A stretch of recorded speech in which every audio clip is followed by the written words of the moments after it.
देख रहे थे, और आज जो दृश्य निकले हैं रवींद्र सर, उन दृश्यों में देखने के बाद आप क्या, आपका अपना क्या एक इस पूरे मामले पर आकलन, आपको क्या लगता है, कहाँ कहाँ कौन कौन सी चीजों में आप पाते हैं कि ये जो डेंट की बात की, या और जो है कि उनका जो रसूख था वो कहीं आपको दिखता है, क्या क्या देख पाया रविंद्र जी? जी नमस्कार। देखिए, कोई रोमांचक चुनाव नहीं है। आंकड़े जिस तरह के हम लोग देख रहे थे वैसे ही हैं। रोमांचक नतीजे हो सकते हैं। इलेक्शन में तो कोई गहमा गहमी वैसी दिखी नहीं। सामान्य इलेक्शन था और पहले से ही जानकारी सबको है ही कि भाई नंबर जिसके पास ज्यादा हैं।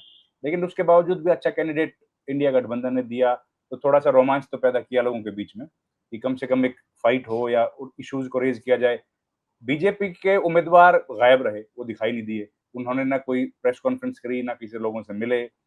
उनका पूरा कैंपेन बीजेपी ने हैंडल किया, जबकि ये खुद मैदान में थे रेड्डी साहब, और इन्होंने अपने आप को एक नेता के तौर पर प्रोजेक्ट किया, अपनी बातें रखी। और लेकिन क्योंकि नंबर्स में कहीं ना कहीं वीक पड़ते हैं, तो पर स्टिल एक इलेक्शन लड़ा गया मजबूती के साथ और अपनी बातों को रखा गया। बाकी इंपॉर्टेंट यही है कि कितने वोट, अगर अगर थोड़े बहुत वोट ट्रांसफर होते हैं कि नहीं होते। क्रॉस वोटिंग का मामला जो है वो इंपॉर्टेंट रहेगा इस पूरे इलेक्शन में, क्योंकि बीजेपी ने जिस तरह से कोशिश की है, उन्होंने बहुत कोशिश की है कि कुछ वोट जरूर खींच लें दूसरे पाले से। जैसे हम कल भी बात कर रहे थे, जो फ्लूइड वोट्स हैं, जो वोट इधर भी नहीं है उधर भी अनअटैच्ड हैं, उन वोटों में से भी जो वोट आ सकते थे बीजेपी के पास, उन लोगों ने भी अपने आप को दूर रख लिया, क्योंकि वो पॉलिटिकल पार्टी सारी वही हैं जो बीजेपी के साथ पहले से रही हैं, और हाउस में तो कम से कम रही ही हैं। बाहर गठबंधन उनका पूर्व में रहा है, अभी नहीं है, लेकिन सदन में उन लोगों ने हमेशा सपोर्ट की है। तो इलेक्शन जो है वो स्पष्ट है संजीव जी, कुछ उसमें ज्यादा मुझे लगता है देखने की उसमें रह नहीं गया है। ठीक इलेक्शन है, के नतीजे भी अब 6 बज गए हैं। हाँ, तो अब शुरू हो गई होगी मतगणना। एक डेढ़ शुरू घंटे में नतीजे आ ही जाएंगे। एक डेढ़ ठीक घंटे में नतीजे आ ही जाएंगे। तो उस पर तो अब कुछ ज्यादा मेरे ख्याल से अब कहने के लिए बचा नहीं। ठीक। मैं रविंद्र जी यहाँ आपसे लेकर और वापस जाऊंगा, राकेश जी तक जाना चाहूंगा। ये जो देखिए, उम्मीद तो है कुछ देर बाद नतीजे आ जाएंगे, अपनी उम्मीद जाहिर करते रहना चाहिए, लेकिन आत्मा की आवाज और फिर जो दृश्य देखा हमने हम लोगों ने, मैं इसी पे चाहूंगा प्रतिक्रियाएं, कि ये जो स्वस्थ राजनीति होती थी, जो आपने मल्लिकार्जुन खड़गे जी और नितिन गडकरी के जो हाथ में हाथ डालकर जा रहे हैं, ये परंपरा प्रधानमंत्री को कभी आपने देखा? कि आप तो संसद में खूब रहे हैं, गहरा संजीव जी। जी, मैं कहता हूं कि ये दृश्य तो हर हिंदुस्तानी को अपनी स्मृतियों में सुरक्षित रखने लिए चाहिए, क्योंकि यही बात सही। हिंदुस्तान की राजनीति है। असली पॉलिटिक्स यही है। हार जीत तो बहुत छोटी चीज है सर।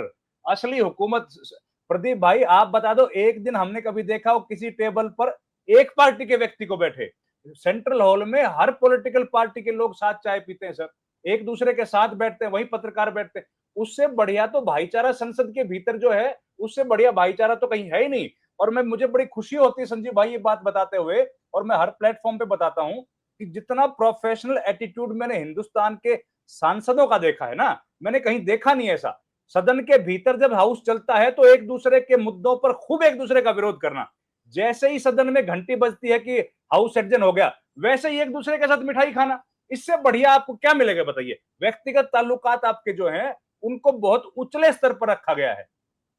कितने कितने सर ऐसे सांसद हैं जिनकी बेटियों की शादियां विपक्षी सांसदों ने करवाई हैं, कि वो लोग उनके गए हैं कन्यादान डालने के लिए, वो उनकी जगह पर गए हैं कि इनके पिताजी बीमार, हम जाते हैं। ये जो यकचहती हमारे जिसको कहते हैं, वो भाईचारा आज दिखा। मैं तो चाहता हूं कि इस तरह का दिखे, लेकिन 10 साल से उसको खत्म किया गया है।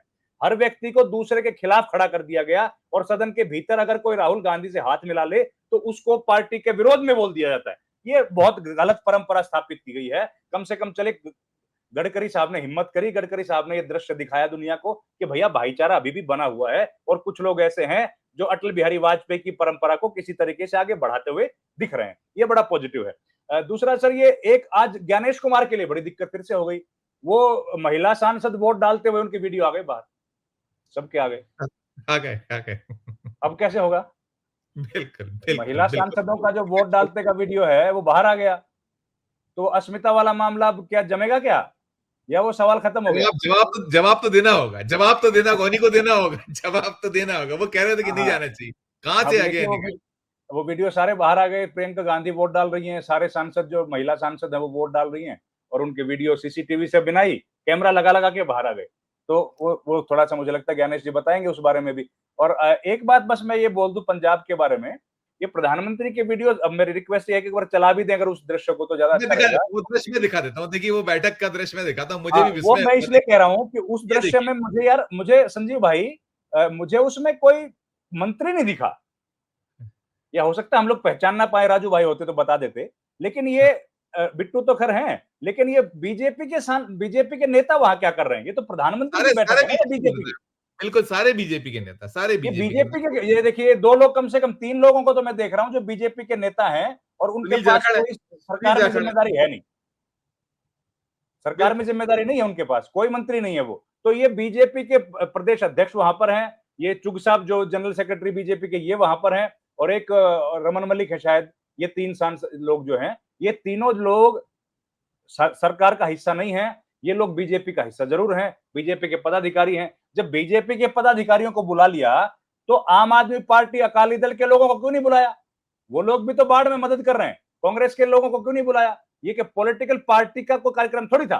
प्रधानमंत्री अगर आए हैं तो वो प्रदेश सरकार के नुमाइंदों को अपने साथ लेके आते, और मंत्रियों को अपने साथ लेके आते, जो संबंधित विभाग के मंत्री हैं, जो कि इसमें राहत और बचाव कार्य में मदद कर सकते हैं, उनको तो लेके नहीं आए। गिने चुने एक सेट ऑफ लोगों से बात की है। और इनमें भी देखना संजीव भाई, जब इनकी डिटेल्स आएंगी ना, अधिकतर इनमें बीजेपी के पदाधिकारी मिलेंगे आपको जो बात कर रहे हैं। वही जो है, सामान्य वही। किसान है वो बहुत कम मिलेंगे, या हो सकता है ना ही मिले। इनको पहले से ट्रेन किया गया होगा। ये बिल्कुल मैनेज लग रहा है, स्टेज मैनेज लग रहा है। और बाढ़ में आप लोगों को मिलने गए हो तो ये कमरे के भीतर क्या जरूरत है मिलने की? सड़क पे जाते एग्जैक्टली, लोग परेशान एग्जैक्टली, हैं, उनके करोड़ों का एग्जैक्टली। नुकसान हो गया। कम से कैसे किसी बुजुर्ग महिला के घर जाते, किसी गरीब परिवार के पास जाते, जिनकी गाय भैंस मवेशियां करोड़ों रुपए की जो बह गई हैं पाकिस्तान की तरफ, उनको ढाढ़स बंधाते। यहाँ पे खड़े होकर क्वेश्चन आंसर सेशन कर रहे हैं। ये तो सर बिल्कुल सर दिखावा सर, है। रवीन जी, और मुझे रवीन जी, लगता है रवीन जी, रवीन जी, वो वैसी ही दहशत है जैसे कहा गया अमित शाह साहब वाला था। उनको लग रहा था ऐसा ना हो, और आप पार्टी के लोग तो वैसे ही खुराफाती हैं, कैसे बुला लेंगे आप? नहीं सर, ये खुराफाती बिल्कुल सही है, लेकिन पंजाब के लोग इतने परेशान हैं, उन परेशानियों को बढ़ा क्यों रहे हो यार आप? ये तो एग्जैक्टली, घटाने वाली बात थोड़ी है सर। आप उनके बिल्कुल। दर्द पर दुख में मलहम लगाने गए हैं कि उनको परेशान कर। ये दृश्य देख के लोगों को कोई सुकून मिलेगा क्या? वो तो बिल्कुल, परेशान ही होंगे कि भाई बिल्कुल, हम लोगों से मिलने आए और हमसे मिले ही नहीं। अपने बिल्कुल। एक, अच्छा ये लोग जिनसे मिले हो, ये लोग तो पहले से ही पंजाब में मौजूद हैं। इन लोगों ने क्या मदद की है? इन लोगों ने कुछ क्या मदद की पंजाब की? ये चुग साहब आए थे, सुनील जाखड़ थे, ये लोग तो हैं ही पंजाब में भाई। इन लोगों ने कितनी मदद करी ये भी तो बता देते ना, कि हमारे कार्यकर्ताओं ने इतनी मदद की है। वो भी नहीं बता पाए। कम से कम मंत्रियों को ले आते जो एसेस कर लेते, अधिकारियों को अपने साथ लेके आते, जो विश्लेषण करते कितना नुकसान हुआ है, और उन लोगों को ढाढ़स बंधाते। अब 1600 करोड़ रुपए आपने दिए हैं, 1500 पंजाब को, हिमाचल को दिए हैं। अब 1600 करोड़ रुपए की मांग थी क्या? मांग कहां 20,000 करोड़ की कर रहे हैं, 1600 करोड़ रुपए आप दे के आ रहे हो। तो ये तो जवाब देने से ज्यादा सवाल खड़े करके प्रधानमंत्री आए हैं। लोगों को खुश करने के से ज्यादा परेशान करके आए। जी।